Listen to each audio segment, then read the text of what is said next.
Good morning students, welcome to Hindi online classes. Students, specially class third के students, पहले हमने video में past first में पढ़ा था डब्बू ने सीखा सबक। उसमें हमने इस कहानी को संक्षिप्त रूप में समझा था कि डब्बू ने अपना क्या सबक सीखा। आज इस पार्ट के सेकंड वीडियो में हम हमारे चैप्टर को पढ़ते हैं और समझते हैं। तो सबक का मैंने अर्थ बताया था कि कोई शिक्षा ग्रहण करना, कोई गलत काम से किसी अच्छे काम की सीख लेना, जिसमें मैंने आपको बताया भी था कई बार आप बिना पूछे कोई वस्तुओं को उठा लेते हैं, आपको डांट पड़ती है, कई बार अनजाने में आपसे गलत काम हो जाता है और आप एक नई सीख सीखते हैं।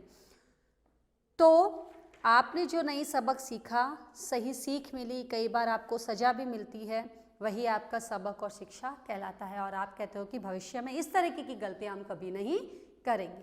तो ऐसा ही हमारे इस पाठ में है एक हमारे पास में पात्र का नाम, जिसका नाम है डब्बू। वह बहुत ही कैसा है, शैतान है। कभी किसी को तंग करता है तो कभी किसी को, यानी कि वो कभी ना कभी किसी ना किसी को तंग करता ही रहता है, छीना झपटी करता है और उसे इस काम में बहुत ही मज़ा आता है। सबकी चीज़ों को छीन कर ले जाता है और उसे इस सभी छीना झपटी में क्या कर लगती है, बहुत ही मस्ती और आनंद की अनुभूति होती है। उसे पछतावा और दुख नहीं होता कि मैंने किसी के साथ गलत किया।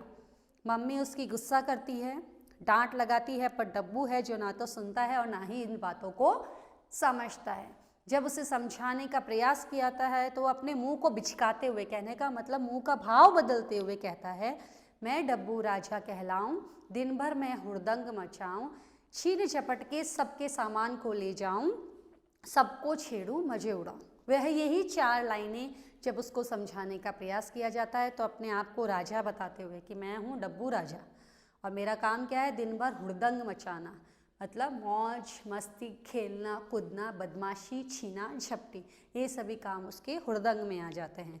छीन झपट के सब ले जाऊं, जो मुझे सामान नहीं दे और मुझे पसंद आ जाए उस सामान को मैं क्या करता हूँ, ज़बरदस्ती किसी से क्या करता हूँ, छीन लेता हूँ। ये पेन मेरे पास है, ये मुझे पसंद है, लेकिन किसी और व्यक्ति को पसंद आता है, मैं उसे नहीं दूंगी। अगर वो सामने वाला लड़ाकू है, लड़ाई करने वाला है, तो वो क्या करेगा, मुझसे ज़बरदस्ती छीनने का प्रयास करेगा। यही काम करता था डब्बू। वह अपनी छोटी बहन थी निशी, उसके भी सामान को ले लेता। छोटी बहन थी, वह रोती चिल्लाती, लेकिन वह उसके सामान को भी नहीं देता। एक बार की बात है कि उसकी बहन जो निशी थी, उसका जन्मदिन था। अब उसकी जन्मदिन पर, आपके बर्थडे पे भी आपको बहुत सारे गिफ्ट मिलते हैं, तो उससे भी बहुत सुंदर सुंदर खिलौने मिले, चॉकलेट मिली और चॉकलेट का डिब्बा मिला। अब डब्बू आया और इन सभी छीनों को उससे उठाया और छीन कर ज़बरदस्ती ले गया। निशी जो उसकी छोटी बहन थी, रोने लगी ज़ोर ज़ोर से, बहुत दुखी हुई, लेकिन डब्बू ने उसकी एक बात ना सुनी। तभी निशी की सहेली आई, दोनों ने मिलकर गुड्डा गुड्डी का खेल खेलना शुरू कर दिया और गुड्डा गुड्डी की शादी रचाई। ये गेम सब अक्सर बच्चे बचपन में खेलते हैं। अब उस गेम के लिए जब उन्होंने शादी रचाई तो होता क्या है, बच्चे खिलौनों में सारी चीज़ें करते हैं। उन्हें बिस्किट भी चाहिए, टॉफ़ी भी चाहिए, मिठाई भी चाहिए। भाई शादी बनाइए तो मीठा तो कुछ बनेंगे। तो निशी भी अपने घर में से चॉकलेट ले आई, बिस्किट ले आई और खाने पीने के लिए उसके फ्रिज में कोल्ड ड्रिंक होगी तो कोल्ड ड्रिंक ले आई, ठंडे की बोतल। अब आ गया डब्बू भागता भागता बाहर से। डब्बू ने क्या किया, कुछ नहीं सोचा ना समझा, चॉकलेट उठाई, कोल्ड ड्रिंक उठाई और पी गया कोल्ड ड्रिंक और सारी चॉकलेट को खा गया। दोनों जने बहुत ही रोने लग गई, निशी और निशी की सहेली दोनों ज़ोर ज़ोर से रोने लगी। लेकिन इसका क्या हुआ, डब्बू पर कोई फ़र्क नहीं पड़ा। डब्बू की मम्मी को बोला गया तो डब्बू भाग गया, मम्मी से डांट से बचने के लिए, मम्मी की मार से बचने के लिए, और ज़ोर ज़ोर से चिल्लाता हुआ यही बात बोलता, मैं डब्बू राजा कहलाऊं, दिन भर मैं हुड़दंग मचाऊं, छीन झपट के सब सामानों को ले जाऊं, सबको छेड़ूं, मजे उड़ाऊं। वो किसी की नहीं मानता था। तरीका ये था कि उसकी क्लास वाले, उसके टीचर्स, आस पड़ोस के लोग सभी डब्बू की शैतानी से, उसके जो हुड़दंग से थे, बहुत ही ज़्यादा परेशान थे। और सबसे ज़्यादा परेशान थी उसकी खुद की मम्मी, जो लोगों की शिकायतें सुन सुनकर थक गई थी। और नतीजा ये हो रहा था कि डब्बू पे इन चीज़ों का कोई फ़र्क नहीं पड़ रहा था। ऐसे ही एक दिन डब्बू घर से भागता हुआ निकल रहा था, तभी रास्ते में एक फल बेचने वाला डब्बू के सामने आया। फल बेचने वाला कह रहा था, ताज़े ताज़े मीठे मीठे फल ले लो, केले ले लो, संतरे ले लो, अंगूर ले लो। डब्बू के घर के पास आकर उसने आवाज़ लगाई। भागकर डब्बू ने दरवाजे को खोला, पीछे से झपट्टा मार कर केले के गुच्छों को खींच लिया। फल वाला अपना टोकरा लेके जा रहा था, वो आगे जा रहा था, डब्बू उसके पीछे से आता है और उसके टोकरे में से फल को झपट्टे मारकर निकाल लेता है। होता क्या है, फल वाले का टोकरा डिसबैलेंस हो जाता है, बिगड़ जाता है और टोकरा धड़ाम से नीचे गिर जाता है। आप यहाँ खड़े हैं, सीधा सीधा आगे जा रहे हैं, कोई आपके पीछे से आके आपको धक्का लगाएगा, होगा क्या, आप नीचे गिर जाएंगे। वही फल वाले के साथ में हुआ, वह भी नीचे गिरा और उसके सारे फल जो थे वो टोकरे के साथ नीचे बिखर गए। फल अब हुआ क्या, पीछे पीछे वो भाग के आया, जैसे ही फल होंगे कुछ तो नीचे गिरने के साथ में क्या होंगे, टूट जाएंगे। उसमें अंगूर भी थे, छोटे छोटे नाजुक होते हैं अंगूर, उस पर पाँव आ गया, अंगूर पिचक गए, उनका सबका रस निकल गया। केले गिर गए, टूट गए, उनके डंठल टूट गए। कुछ संतरे थे, कुछ चीकू थे, जो भी था वो सारा सामान सड़क पर फैल गया।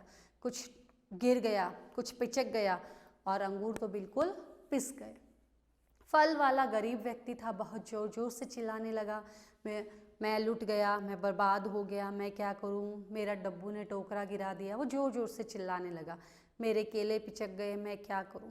इतना ज़ोर से हाय हल्ला शोर शराबा हो गया कि उस ठेले वाले की आवाज़ सुनकर जो डब्बू की मम्मी थी, वो रसोई में काम कर रही थी, भागी भागी बाहर आई और बोला, हुआ क्या, मैं देखती हूँ।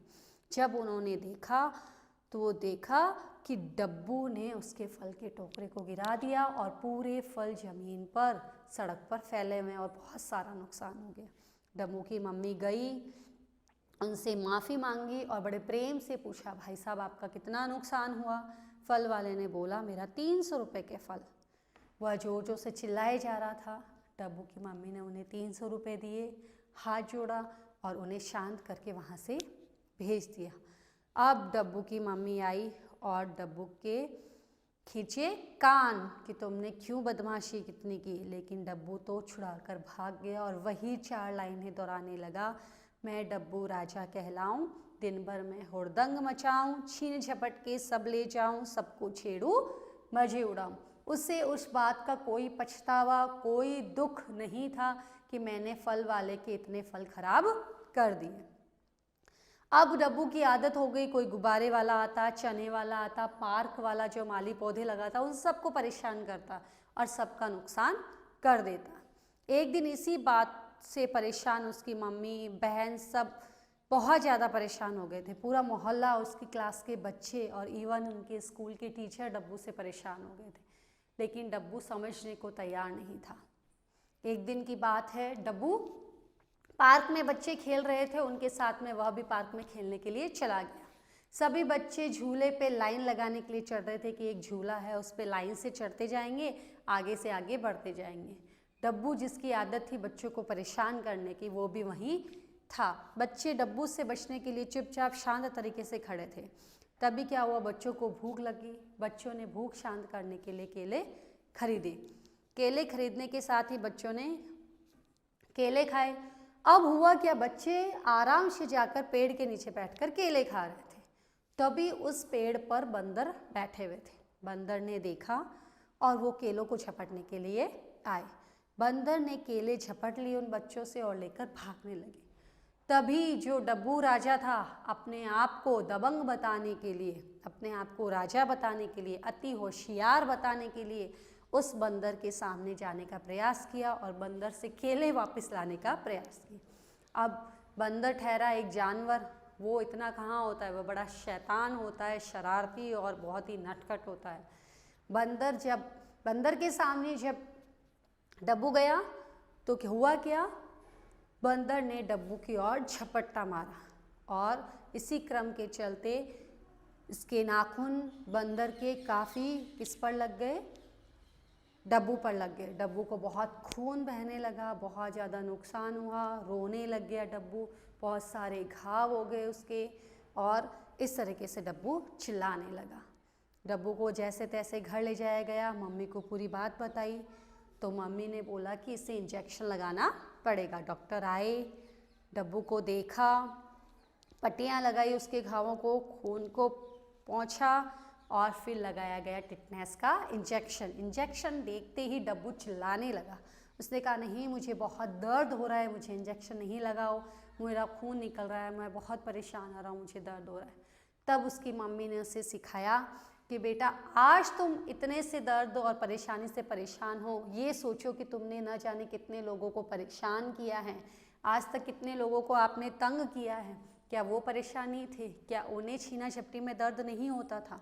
तब डब्बू ने बड़े शांति से सोचा और उसने अपने कान पकड़कर मम्मी से माफ़ी मांगी कि मैंने आज अपने इससे बहुत बड़ा सबक लिया है या शिक्षा ग्रहण की है। वही सबक जो हमने सीखा, शिक्षा ग्रहण की कि मैं आज के बाद में किसी को परेशान नहीं करूँगा, क्योंकि जिस तरीके से बंदर ने मुझे परेशान किया तब मुझे बहुत बड़ा दर्द हुआ, मुझे इंजेक्शन खाना पड़ा। इसलिए मैं आज से प्रण करता हूँ, संकल्प लेता हूँ कि मैं आज के बाद में कभी भी नहीं, कान पकड़ कर बोला डब्बू, नहीं नहीं, कभी नहीं, कभी नहीं किसी को भी परेशान नहीं करूँगा, किसी के साथ छीना झपटी नहीं करूँगा, दूसरों को तंग नहीं करूँगा। और इस तरीके से डब्बू एक शैतान बच्चे से बहुत ही अच्छा बच्चा बन गया और उसके बहुत ही परिवर्तन आया। तो इस तरीके से हमने सीखा कि डब्बू जो कि एक शैतान बच्चा था वह बहुत ही अच्छा बच्चा बन गया और किस तरीके से उसने सबक सीखा। तो स्टूडेंट्स, आपको इस चैप्टर को अच्छे से रीड करना है। नेक्स्ट वीडियो में हम इसके क्वेश्चन आंसर करेंगे, फिल इन द ब्लैंक्स है तो वो करेंगे, राइट रॉन्ग करेंगे। तो आपको चैप्टर रीड किया हुआ होगा तो वह करने के लिए बहुत ज़्यादा हेल्प मिलेगी। तब तक के लिए students, thank you for watching this video.